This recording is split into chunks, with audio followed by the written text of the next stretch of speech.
Good. Hello and welcome. For those of you who are repeat offenders, we're happy to see you here. And for all the newbies, welcome. Once you come here, you're a member, and then you're free to invite other people.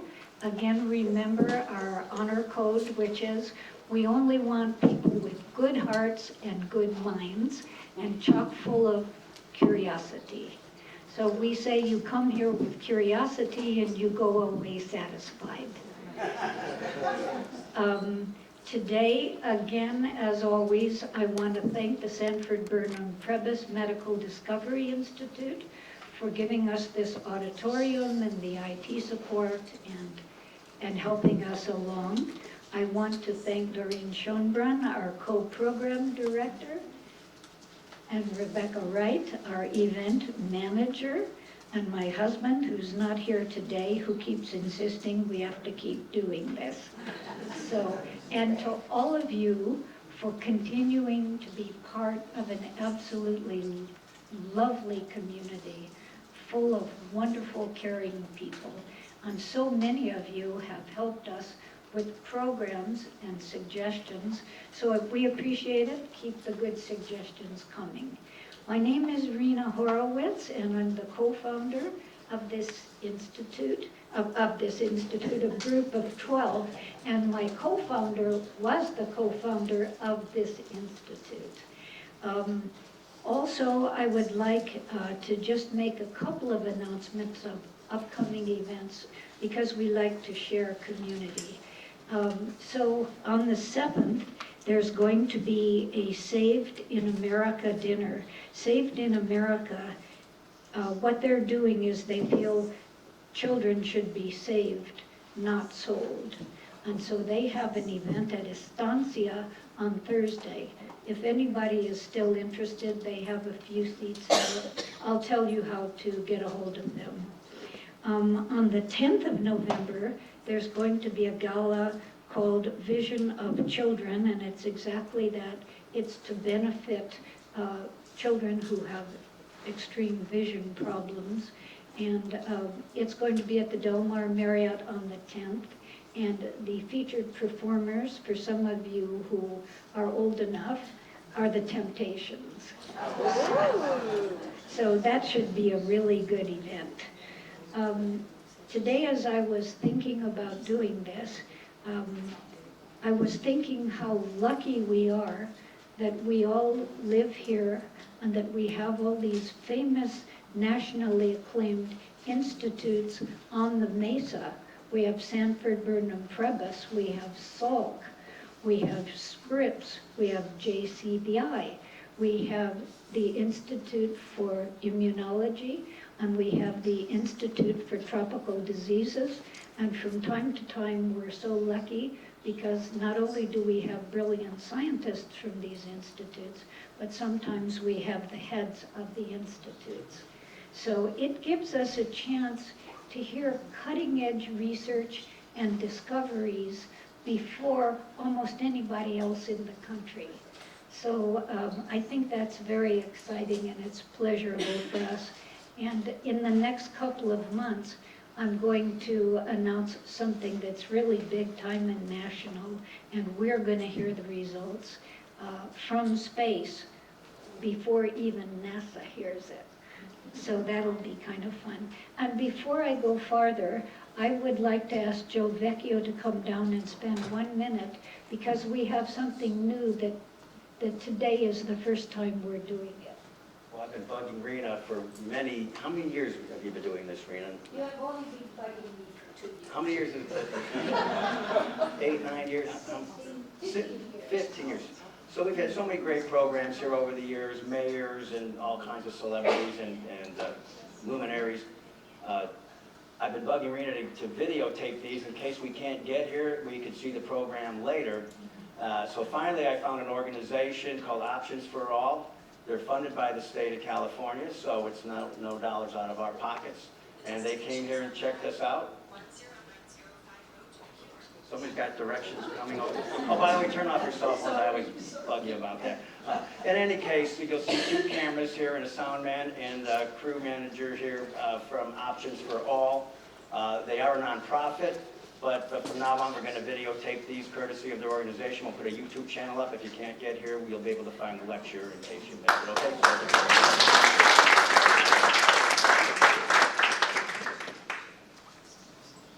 So, you know, today I was thinking about our program, and I was thinking about how I was going to express what we're going to learn today. And it's about the mouth and the oral microbiome. And a thought came into my head because I was looking for old adages about the mouth. And so then the first one that came into my head was, it's better to be silent and be thoughtful than to speak and remove all doubt. But I decided not to go with that. So today, the adage is, you've heard the expression that you can hear it from the horse's mouth. So today, it's not the horse's mouth, but it's a beautiful, brilliant scientist, and she's going to spend some time telling you about your own mouth. And to introduce her, I'd like to introduce first Jill Mullen from the J. Craig Venter Institute, and she will tell you all about our speaker, Dr. Anna Edlund.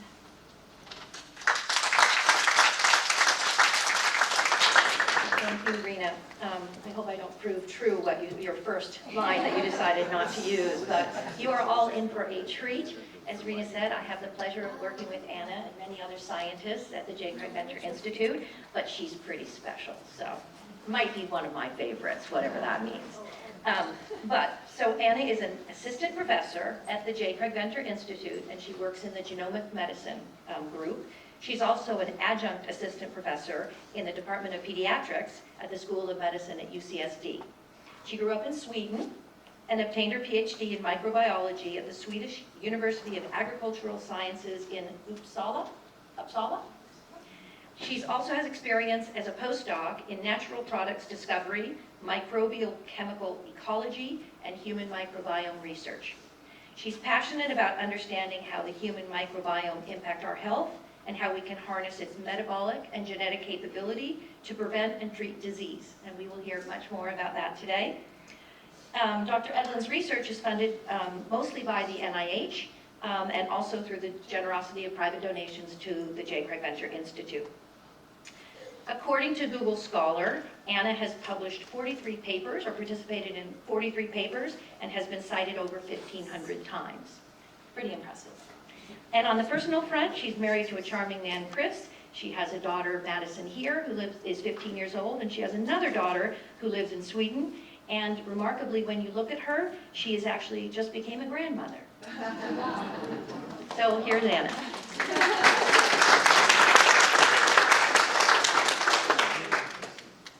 Thank you very much, Rena, Jill, Rebecca, for inviting me. This is a pleasure meeting all of you. And yes, so how are your microbiomes today? Any queasy feeling in the stomach or the throat? I have a little bit of a cold going on, so we should not do any hugging. So, anyways, today's seminar then is called the Human Microbiota, Our Gardens Within. I like to think of our microbiomes as our gardens that we should nurture and take care of. But it's difficult to do that because we don't know much about our microbes. We know that the human genome consists of 20,000 genes, which is an impressive number, but the microbiota in our bodies consists of 30 million genes. So we're actually more microbial than human, but we know almost nothing about the microbiota. That's pretty fascinating. So for that reason, I was going to give you, or I am going to give you a crash course, whether you want it or not, in microbiology, a very short one.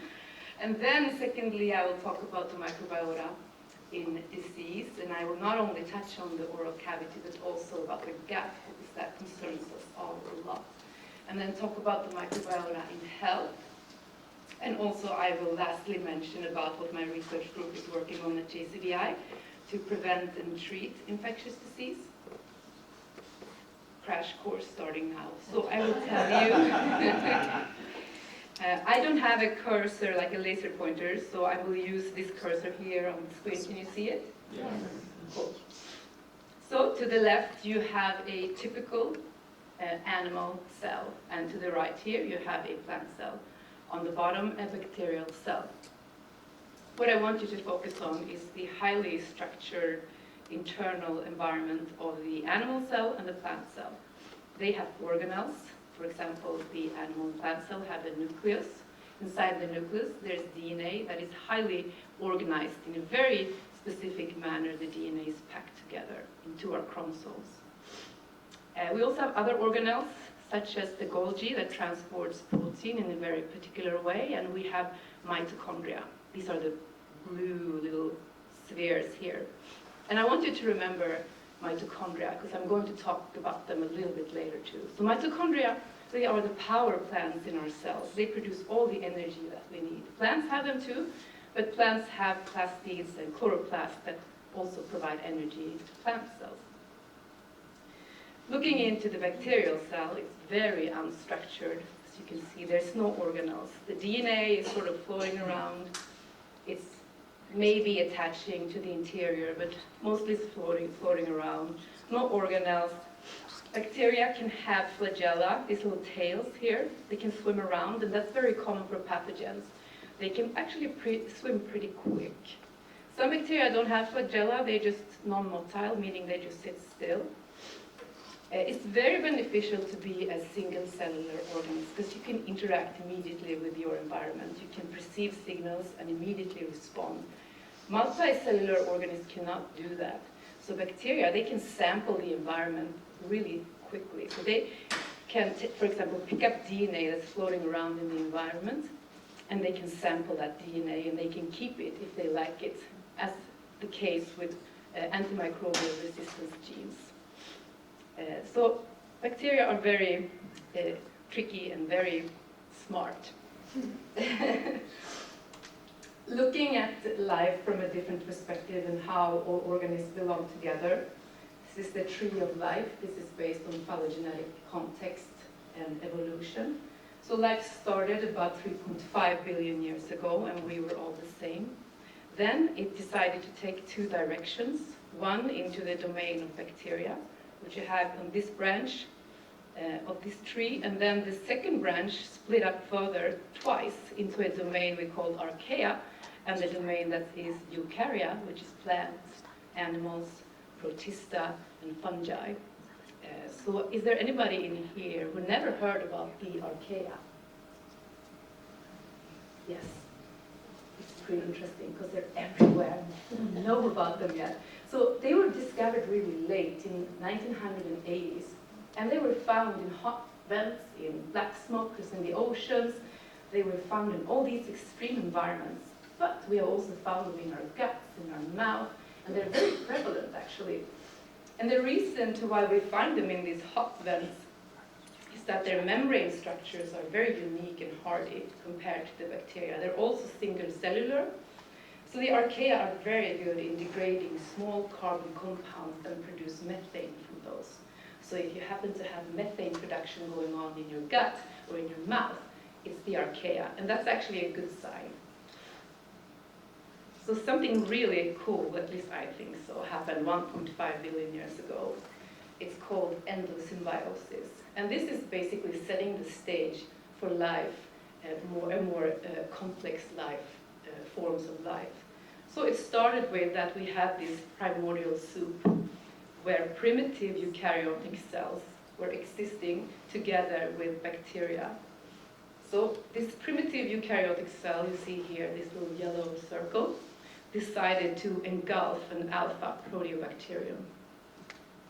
Normally, the primitive cells would have digested it and used it as food, but this time it decided it was just going to keep it around.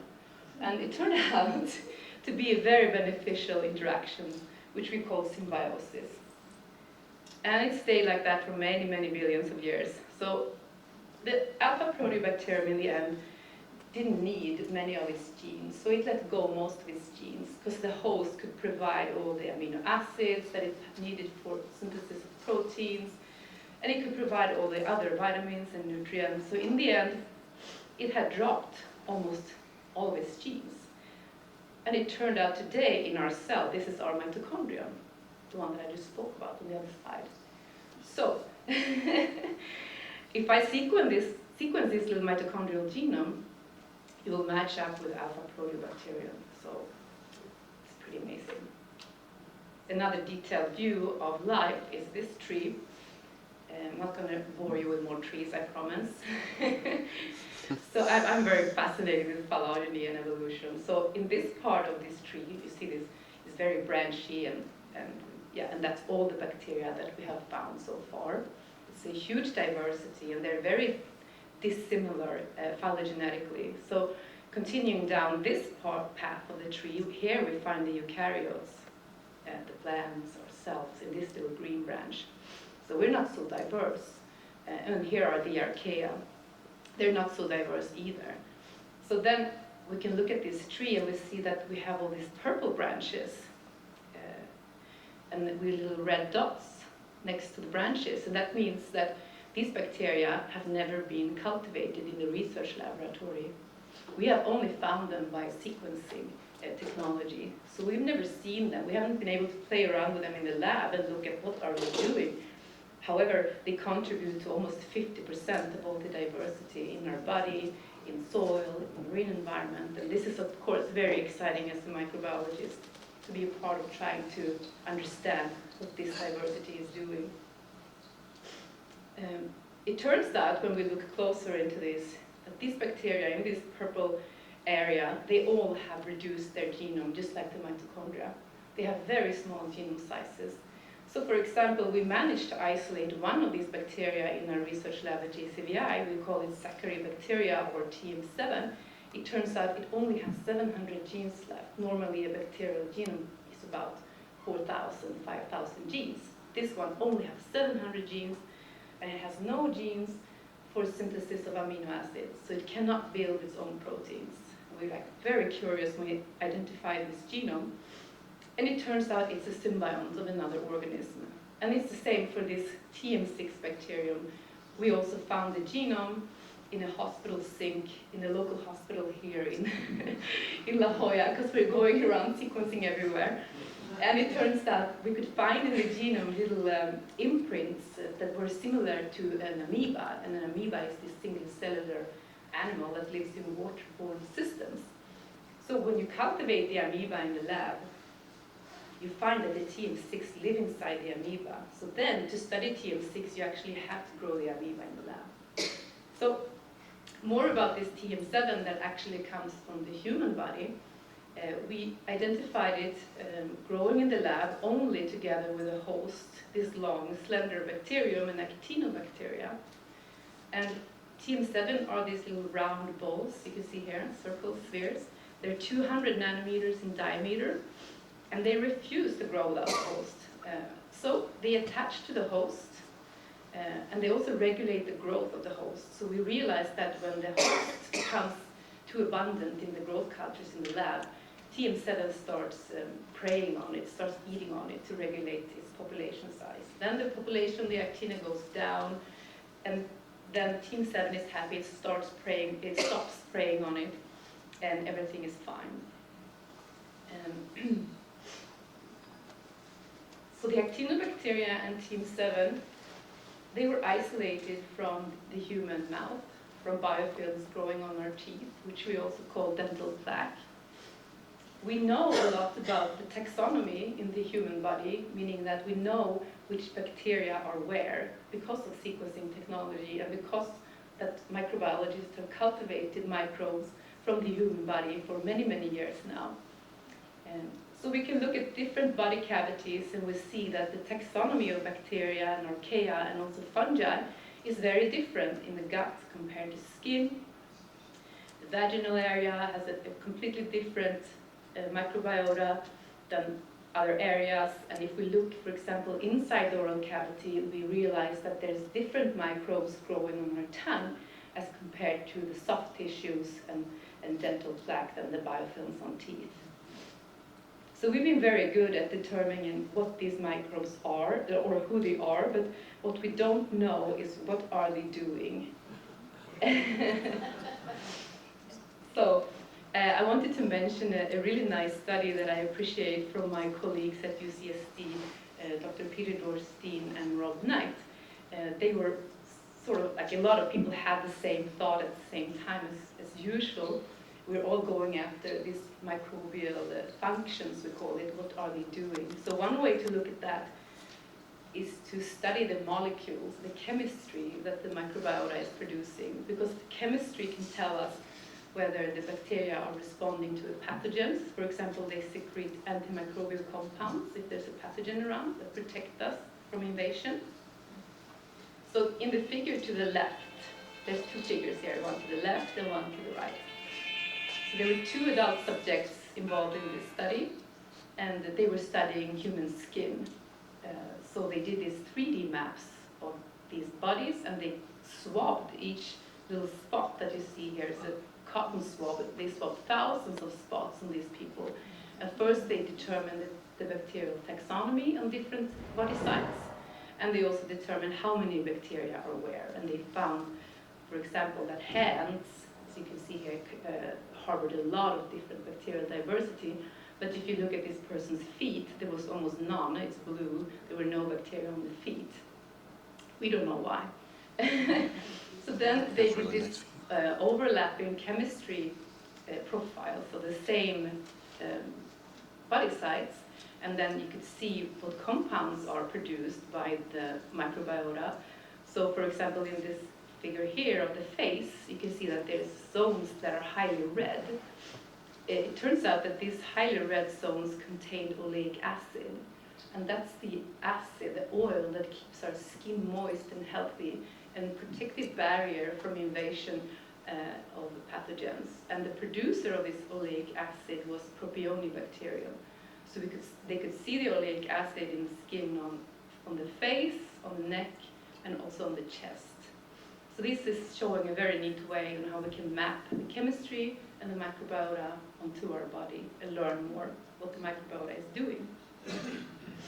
So the microbiota has co-evolved with a human host, and it has changed its composition dramatically at least 2 times. So how do we know this? Because usually it's soft tissue. Microbiota grows as biofilms, or there's no skeleton. How can we know how the microbiota has changed over the last 15,000 of years?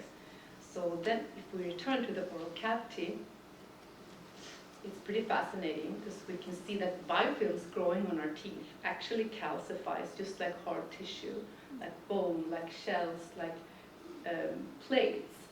And we can find that dental plaque then fossilizes. See where my cursor is. So if you follow this red arrow, you see these little plaque areas. So we can collect them and sequence them. And the matches we get is the microbiota that lived in the oral cavity of this person. For example, here, a hunter-gatherer who lived 15,000 years ago in northern Africa. Then we can collect information like this from different time points and compare how did the microbiota change in different parts of the world in relationship to what diet was available. So then we know that human microbiota changed drastically from when we settled from being hunter-gatherers to become farmers, and this happened in Europe about 3,000 to 5,000 years ago.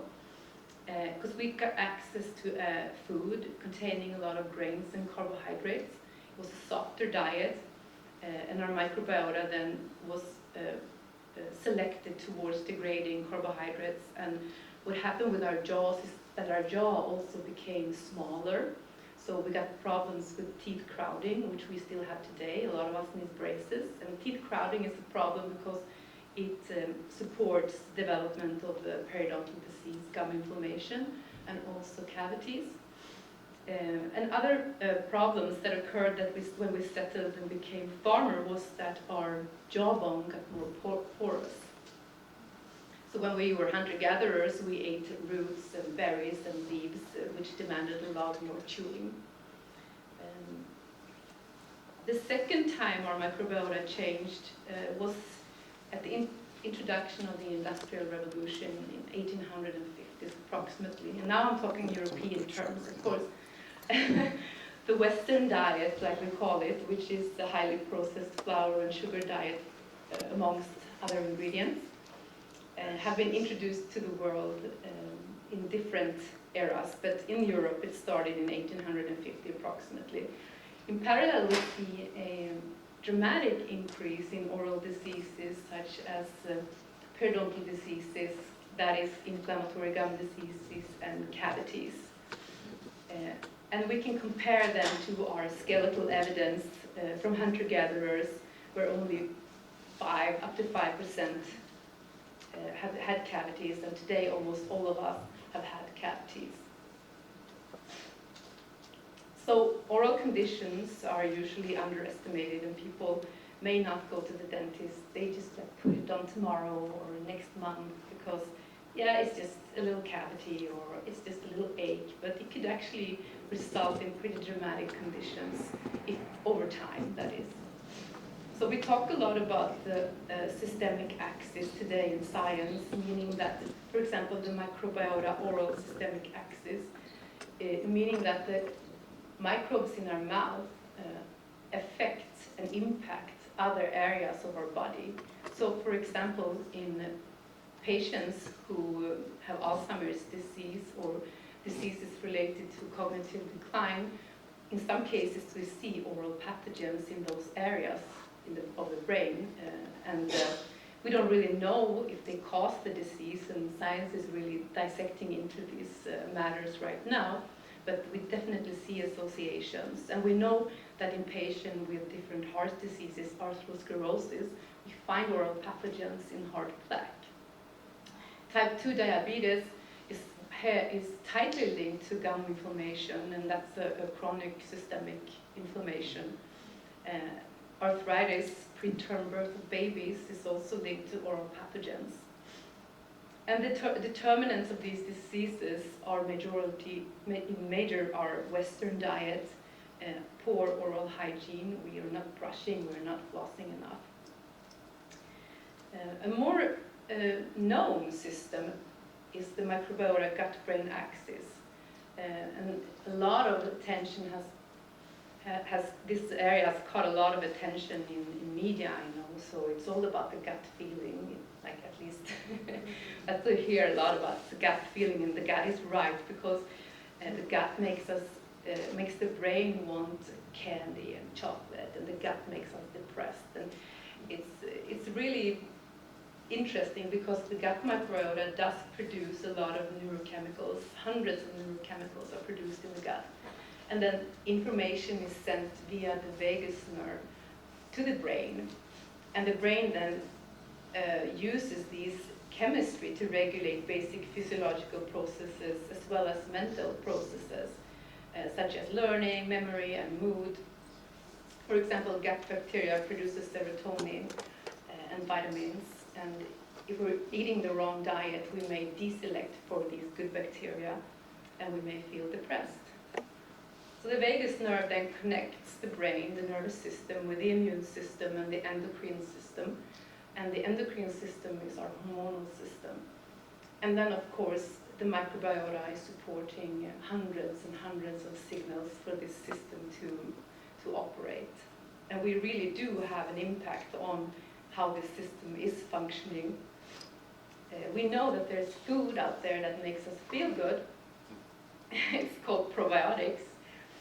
And these foods you probably meet every day. It's kefir, cheese, yogurt, sauerkraut, kombucha, miso soup, soy, sourdough. And then, of course, the industry and the health industry has come up with a bunch of other dietary supplements we can purchase in the store. It's a multi-billion industry right now. There's very few evidence, scientific evidence, showing that whatever you can buy in the pharmacy actually has a good impact on your health. But there's at least anecdotal information showing that we do feel good from eating probiotics food.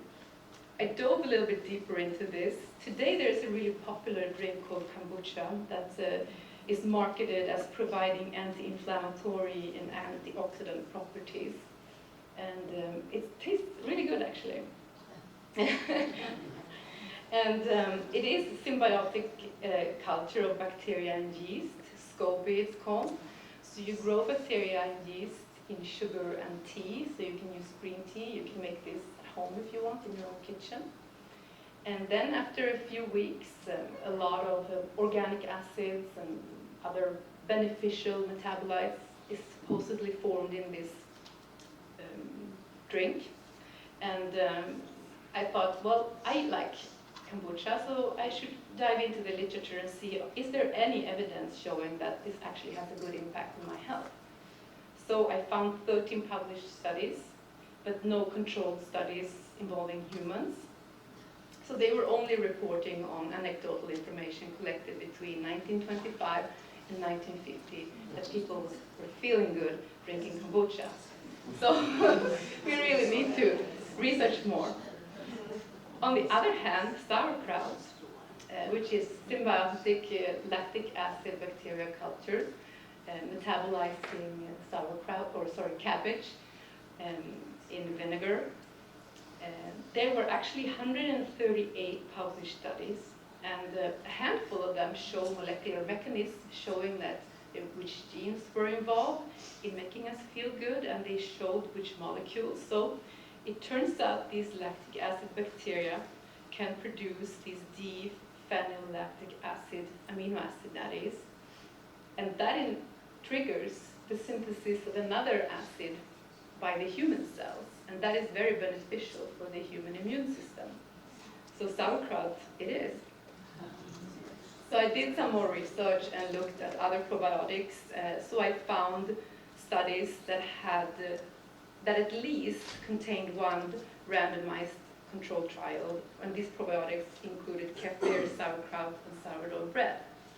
So kefir, it turned out, it eradicated the very harmful gut bacterium Helicobacter pylori. Helicobacter pylori is known to cause ulcers and also gastric cancers. So kefir it is. But there were no studies available with controlled trials for kombucha, miso, or kimchi, and hopefully other scientists are focusing on this, because I think this is a very important field of research. And it's important to remember too that the science that has been done usually focus on one population, one ethnicity, maybe in Europe, that these responses from the food might be very different depending on our genetic makeup. So we need to understand more about the individual's response, I think.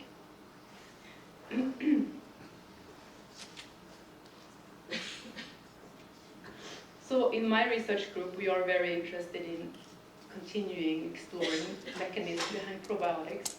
But something that we're working on very actively is developing new drug therapies to eradicate human infectious disease. And I'm talking about antibiotics, antimicrobials.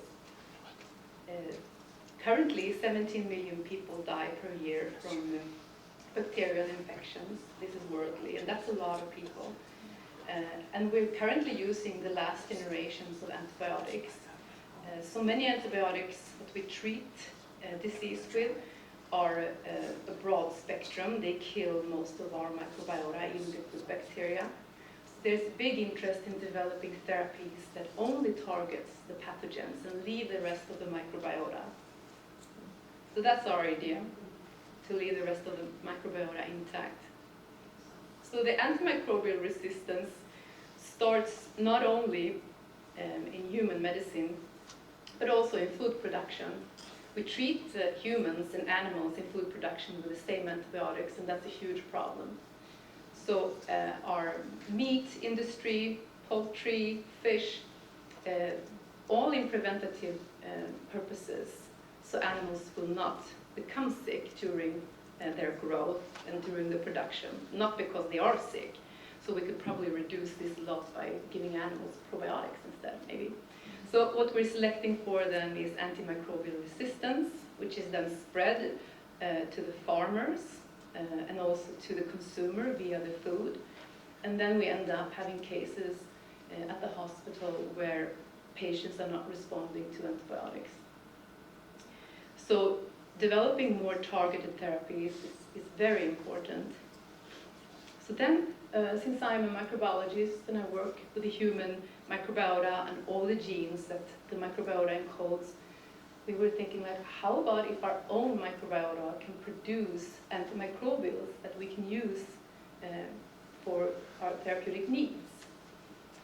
So looking into where does the therapeutics come from today, we understand that, microbes from soil, microbes from the ocean, from the coral reefs, they're actually contributing with all the pharmaceuticals, almost all, that we're using today. So if we look at the development of natural products between 1940 and 2014, 70% of all the new antibiotics came from the microbial world. 75% of anti-cancer drugs were antimicrobial derived. 50% of all the new immunosuppressants. And here are some examples. Vancomycin and all these drugs that you can see here have saved thousands, millions of lives. We have penicillin, rifamycin. Doxorubicin is an anti-cancer drug. It was identified in the 60s by an Italian scientist. It's the soil bacterium and actinomyces that produces doxorubicin. And it's still the most potent cancer agent we have today. So there's a lot to mine when it comes to drugs, and looking into our own microbiome could really be worth it. So I promised Rina not to show any pathways, but here it is. Hold on. I owe this to the microbes. Because this molecule, the beautiful structure you see here, don't be afraid. It's called daptomycin. This is a really important molecule. It's one of the only antibiotics that we can treat multi-drug resistant gram-positive bacteria with today. It's one of the few. So here's the pathway. It's not so scary. These are 3 giant genes, GPT A, B, C, and D. They fit together like that. So most of the time, these molecules are encoded by highly structured gene clusters in the bacterial genomes, also in the fungal genomes. So within these genes, you see these little colorful circles. There are catalytic domains, we call them, or enzymes. So what they do, starting in one end and very systematically, they knit together these complex molecules by adding simple building blocks such as amino acids, fatty acids, and it continues in a modular manner all the way to the end of the DPD gene, and it's cyclized by this special enzyme in the end there, and then let go of into the environment. So that's daptomycin for you. So by using machine learning, computational algorithms, researchers, we have not only my lab, but other labs, we have worked on gathering all this information from the human microbiota by pattern finding algorithms, basically. So the pioneers in this field, they detected gene clusters that could encode new antibiotics in all the body habitats. So they found 1,800 in the gut microbiota, about 1,800 in the oral microbiota, a lot less on the skin, but still a lot. 500 around that on the skin. So we have to continue to mine. The more genetic information that become available, we continue to mine. And it turns out that their study was really just scratching on the tip of a very, very big iceberg. There's a lot of diversity in our own microbiota. So we regard this richness as a treasure trove, our own medicine cabinet, that we can explore, hopefully, more about in the future. So in my research laboratory, we have a broad knowledge base. We are biochemists, microbiologists, geneticists, analytical chemists, and we try to communicate. So we're growing microbes in cultures in our lab, and we're developing technologies to access this chemistry. We're developing, for example, tests where we can easily visualize where these compounds are produced, because we can just screen blindly, or we can be smart about it. So we can add, for example, a nitrogen compound to the culture and switch its color and become ruby red if we have one type of antibiotics growing in there. So I just wanted to mention a couple of projects just to get your interest. So we were studying one species of bacteria called Streptococcus mutans from the oral cavity, and we decided to focus on gene clusters that were small to start with, because it's not so complicated. So the gene cluster here, you see the 9 genes, and we thought, oh, it's so small, we're only going to find one compound. Turns out that this gene cluster alone can produce 6 different compounds that all have different bioactivities and strong activities as well. So this, for example, called mutanocycline, is a structure we have determined in our lab. It's anti-inflammatory. And there's also these rhodorocycline A, B, C. These are highly antimicrobial and very targeted towards certain pathogens. And then we find 2 fatty acids that kill fungal pathogens. And this is only from these 9 genes. And then, yeah, that just tells us that we're on to something really exciting here. And since I'm so interested in this the evolution of these gene clusters and how bacteria exchange genes, it was also pretty intriguing to find that this gene cluster had been transferred from lactic acid producing bacteria in sourdough bread to oral bacteria that now can produce these compounds. Yeah. So another strategy we're working on, I'm wrapping it up here, is called the Trojan horse antibiotics strategy. We have found a molecule we have named rothibactin. It's a siderophore, and the bacteria produce it to scavenge or to capture iron in the environment. Metals are very important for all life. We could not be here without metals. And iron is used by bacteria, fungi, and human cells to obtain energy. So iron can be oxidized, it can be reduced, and during these procedures, bacteria or human cell can harness the energy that is released, and the energy goes to growth or the synthesis of other important metabolites. So we can play around with this molecule now that we have isolated from oral bacteria. So we know it's a very strong chelator of iron. So what we can do, we can modify it. So the structure you can see here, the gray and the red and the blue core of it.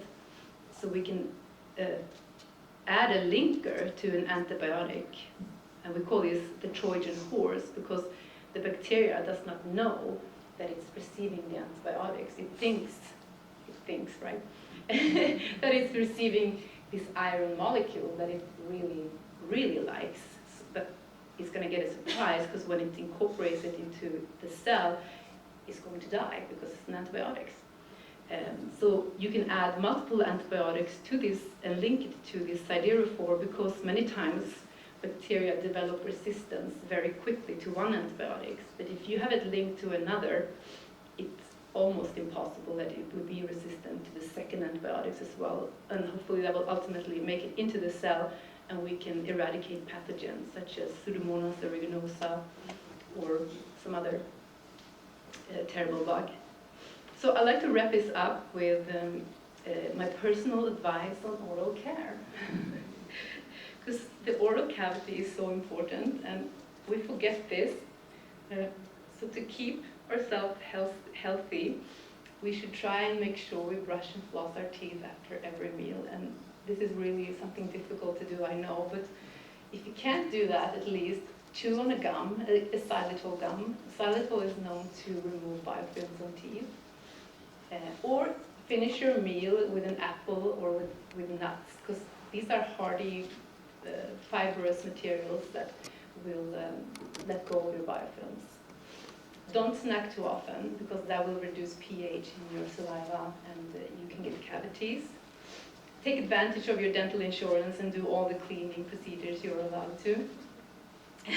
Many people don't do that, but really, when you brush, you can only brush. Let's say many adults have problems with pockets, gum pockets, and those pockets can be deeper than 2 millimeters, 4, 5 is not so uncommon. But at home, when you brush and do your cleaning, you can only reach down to 2 millimeter. If you have deeper than that, you really need to go to the dentist and let them take care of that cleaning. Get an electric toothbrush. They reach much better. And I used to do oil pulling. I don't know if you heard about that, instead of using mouthwash. Mouthwash can be dry out your gums and make your gums irritated. So oil pulling is you basically take coconut oil on a tablespoon, or you can do cold pressed sesame oil, and you take that tablespoon, mix it up with a little bit of water, and swish it around for 20 minutes. And you do that, yes, I know, you better not be busy that time. 20 minutes. Yeah, and it's really good exercise, just like you say. You exercise the muscles in your mouth, and it's sort of like a massage for your gums. It's very important to take care of your gums and massage them. And there's also these little tools you can buy at the pharmacy, and they have a little rubber head like this. And you're supposed to put them in between your teeth and circle around a little bit to massage the gums. And yeah, they are. Yeah, so these are just little advice to you. And that you can do what you want with. And in summary, to wrap up the scientific part of this, so I think we still have some way to go until we have the magic potion for each one of us to prevent and treat disease. But I'm very excited that we have gotten access to some of the natural products and small molecules of the human microbiota, and I hope in the future we get the opportunity to put them through clinical trial. And then I am very excited to report that the human microbiota is the treasure trove for in our medicine cabinet for new antibiotics and anti-inflammatory molecules. And with that, I wanted to thank you very much for coming here today. And thanks to Jill, Rena, and Rebecca for arranging. And also my colleagues at J. Craig Venter Institute, my direct co-workers working together with me on this science is postdocs in my lab, Carla Ranga, Jonathan Baker, Xiaoyu Tang, and lab technician Pablo Arroyo and Sandra Labont. And also I would like to thank our president, Karen Nelson, for her support of my science, and my colleague and collaborator, Dr. Marcelo Freire. And I would like to thank Nini Tran at the School of Dentistry at UCLA. She has collected a lot of clinical samples for us. And my mentors and advisor at UCSC, Dr. Peter Dorstein, Rob Knight, Victor Nisset, and Bradley Moore. And to the NIH for supporting some of my research. And thank you again.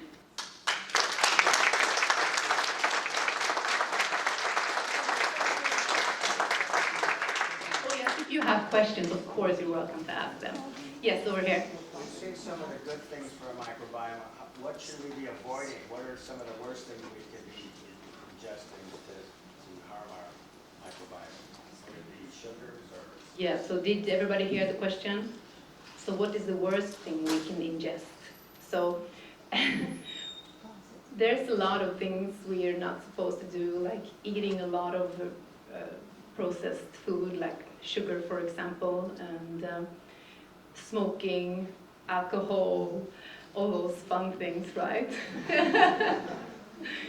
So I think it's all about not snacking too much, and when you snack, make sure you brush your teeth, and if you don't have access to that, rinse out your mouth, and eat a mixed diet, I would suggest, and don't just get stuck in one dietary pattern. I think for overall health and exercise. And, yeah. And water. Water is really good. Yeah, it's the best drink ever. Yes. Is there any special or new toothpaste that you suggest? Is there any special or new toothpaste I suggest? Is the question. What do you use? So I've actually used a toothpaste that you can only buy outside the United States. No, it's different brands in different countries actually, because it contains arginine, the amino acid arginine. So what you do is, because for some reason, there's some business reason here in the US, you're not allowed to sell it here. It's really ridiculous, but it really works. So you can go to Mexico. So some of my colleagues live in Mexico. So I asked them to buy it for me. So arginine does, it stimulates the oral microbiome to produce alkaline, that is molecules with high pH. So instead of getting the low pH that wears on your tooth enamel, you stimulate the microbiome to produce these alkaline molecules such as ammonia, and it works. It's proven. Yeah, you're so welcome. Yes. Any other questions? Yes?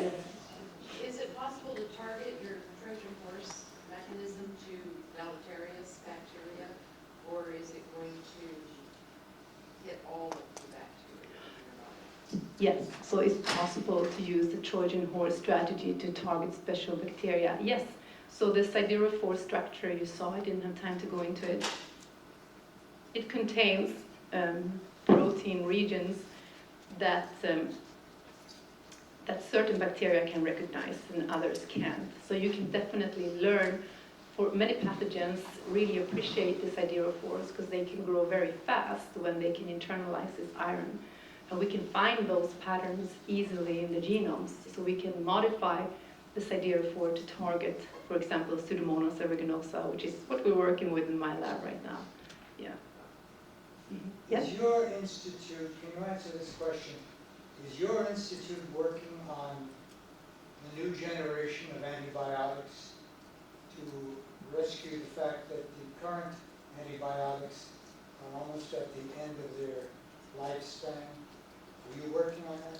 Yes, so that's what we're doing when we're mining the microbiome and finding new molecules, new therapeutics, because many of them are antimicrobial. Yes, it's just that we need to put them through clinical trial, and that takes some few years. So yes, we are working on that. Yes? First, thank you for a lovely presentation. But also, if I don't have time to slop oil around my mouth for 20 minutes, how effective is using a water pick in comparison? Water picks are really good if you have gum pockets, for sure. So yeah, I will definitely use a water pick. Mm-hmm. And they... Do you believe in taking a probiotic every day along with kefir? Or can you substitute the kefir for the probiotic? Substituting kefir with probiotics or take them together. It's difficult because if you feel good from eating that probiotics, go ahead and take it. But there's also studies showing that some people get sick of some probiotics. So now I think your primary physician these days would not probably recommend you a specific probiotic, or they shouldn't, because there's been recent clinical trials showing that it's very person-specific how we react to those probiotics. Some people get tummy aches and don't feel good, and there's toxin produced. Other people feel good. So it's very varied. But I think old traditional probiotics like kefir or sauerkraut, I think is not going to have a major damage on our microbiota. Maybe one problem they have seen is that if you have a low diversity of gut microbes, which is not the best thing to have, you're supposed to have a lot of different bacteria in your gut, that when you take probiotics, that you actually may add to that low diversity, because then you only are eating maybe 8 or even less probiotics bacteria, so you're even lowering the diversity more by doing that. So eating fibrous diet has shown to enrich for lactic acid producing bacteria that are good. Any fibrous diet, lentils, beans, those things that we love, right? And so I think that's a really good way of picking a diet rich in fiber, and then eating kefir is fine, and sauerkraut. Yes, over there in the back. So sometimes we brush our teeth with baking soda. Yeah, brushing teeth with baking soda. Right. Mm-hmm. To get rid of some stains, whatever, make the teeth whiter. Would that impact in any way the pH and the probiotic? pH impacted by baking soda? Sure. pH gets higher by baking soda. The carbonate will be making the pH more neutral, which is good. Question is how long that is maintained then in the mouth. But I think it could be a good start. One thing to consider is also grain size in your toothpaste or in your baking soda, so you don't wear on your tooth enamel too much, because we have very little tooth enamel. It's really a gift, the little tooth enamel we have. So you shouldn't be grinding too much on your teeth with stuff. Yes, over there. Yogurt, is that of any value in terms of your oral microbiome? And what about the probiotic yogurt versus the normal yogurt? So what about yogurt? Does that have any value? And is it comparable to probiotics? I think it's about the bacterial numbers. If you have a lot of lactic acid bacteria in the yogurt, more than 10 to the 6, 10 to the 7, I don't know. I mean, it's about the numbers actually. So there was somebody from NIH, I remember they said, well, you have to drink like 6 liters then to have an effect of the kefir. So these are just hypotheticals then when you discuss things, you know. So this is things we need to try and get scientific evidence. But people do feel better from kefir, I know, that people have tummy aches. So, yeah. Yes? What is the effect of artificial sweeteners on the microbiome? Mm-hmm. Artificial sweeteners do have an effect on the microbiome. We don't really know what that means, what those effects means, but it definitely changes the gut microbiota and the oral microbiota as well. So I would just do, like with everything, moderation. Stevia is a good option, like a plant-based sugar. Yes, question? Fluoride mouthwash. What about fluoride mouthwash? Yes, those. What about fluoride mouthwashes? He asks, and there's very different opinions about fluoride. I'm for fluoride because I've seen cases where in areas of the world where children don't get fluoride, and it looks pretty terrible. So not overuse it. That's not good either. But I think using fluoride when you do your cleaning at the dentist is fine. And I think also if you don't have it in your drinking water for children, I think it could be pretty detrimental. So a little bit of fluoride, yes, because it does protect the tooth enamel a lot. Yeah. Well, thank you very much.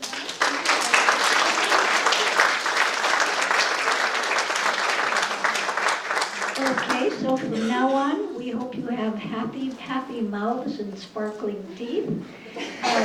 Just want to take a minute to remind you in December we have our holiday party.